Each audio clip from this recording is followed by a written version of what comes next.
Our focus for the next two coming months would be focusing on various topics of mains answer writing, and today we have a thought in mind, a case study in mind based on which we have framed this question. And this has been really important because emerging economies is one of the very important topics that has been in news off and on.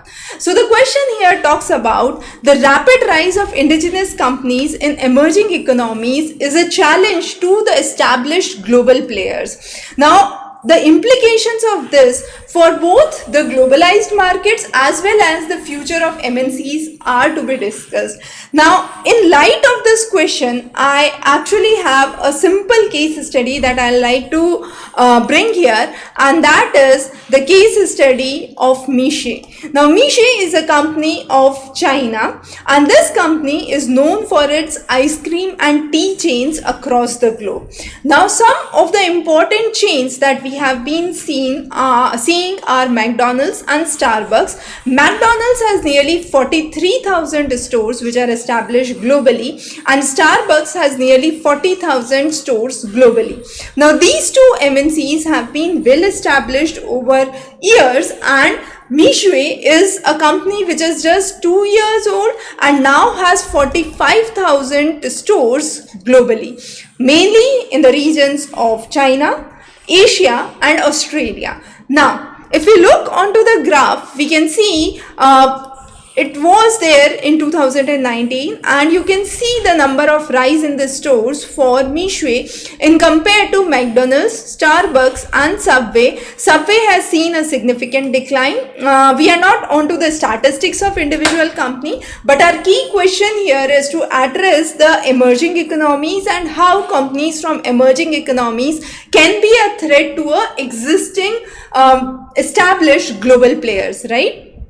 So this bubble tea and ice cream chain company was founded back in 1997, but since last 2 years the name of Miche has been very popular. The major reason is it is providing affordable ice creams under $1, usually ranging from 1 to 5 Singaporean dollars, and therefore it is considered as relatively very affordable as in contrast to the other established global players. Now, the idea is when China has been facing economic difficulties, property crisis and declining consumer confidence, this company has came up as an established brand.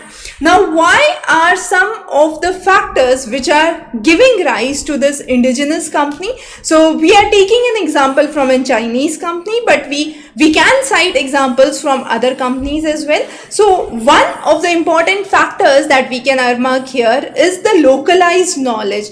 The idea that what kind of product would tailor best into the market or would be best suited in contrast to the foreign counterpart. The second is the affordability. The price at which this company is able to bring the products into market.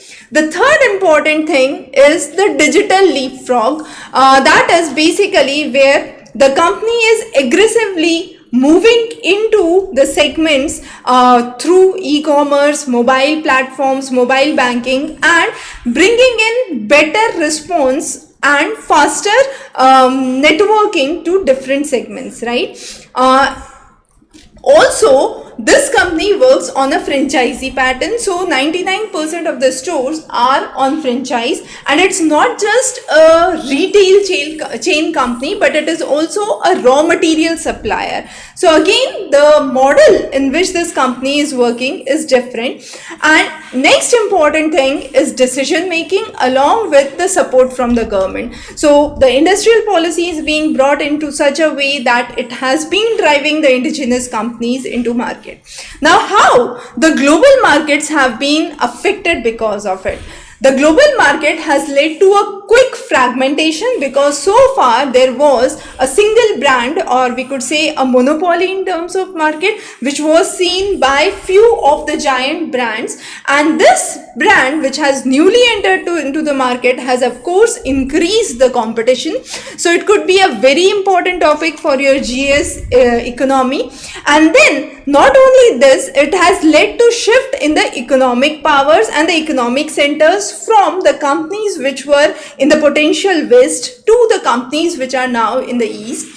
Also, it has redefined a strategy globally where we do not work on the one size fits all model, but we are bringing in a new concept of global, that is a global outlook with local ideas being promoted and a bottom up innovation approach. So those are some of the ways in which the global markets have been affected. Also, the IPs and the technology transfer have been restricted in the regime. Now, what has been the implication to the MNC? Of course, there is a need for localization, there is a need for readaptation, there is a need for bringing in better affordability options, how they can cover and compete into the existing scenario, have better talent acquisitions and bring in something which could actually challenge the new coming brands, or the idea of reversing the innovation where you are not just actually bringing in innovation but also diversification of the risk and investments are taken into consideration. So this was for today. Thanks for joining in. We'll continue in our answer writing sessions in the next set. So thanks and have a great day ahead.